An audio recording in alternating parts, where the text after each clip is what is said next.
खेबड़ी क्यों रे बदतमीज? ज्यादा बोल रहा है क्या? और दीदी मैंने नहीं बोला। ओए खेबड़ी ओए होए आई लव यू। पहले बदतमीज कह क्या? दीदी मैंने नहीं बोला, ये इसने बोला है। झूठ बोलता है। नीचे से खींचते हैं चट्टी चट्टी।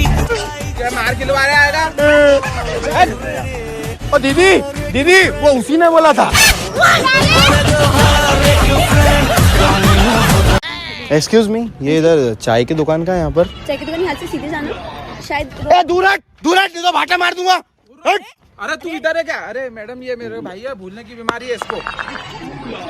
ए आई लव यू बोल मेरे भाई को, बोल बोल। अरे नहीं ऐसा नहीं करते पागल। चाय की दुकान का बता रहे थे आप? हाँ हाँ हाँ कहाँ पर कहाँ? हेलो हाँ भैया, अरे जल्दी आ जाओ, यहीं पे खड़े धोएगी धोई। हाँ अरे हाथ भी पकड़ रखा है इसने। भैया किसको बोल? अरे ये लाल शर्ट पहन रखा है, अरे हंसों का जोड़ा लग रहा है ये। अरे ये मेरे पास ही है, मैंने पकड़ लिया इसको। अरे पार्टी की संसद लड़की है रे भाई, अपने हिंदुस्तान वाले ना दूसरी बार चांद पे चले गए आज। बाकी यहाँ पे अभी भी मेरा बाबू ने थाना था, ये चल लिया है। हेलो, तुम क्या चाहता है? हम भी चांद पे चले जाएं? अबे पहले तेरे बाबू की गाड़ी पे बैठ के ना घर जाते रहे। नदी नदी नदी नदी होई बोई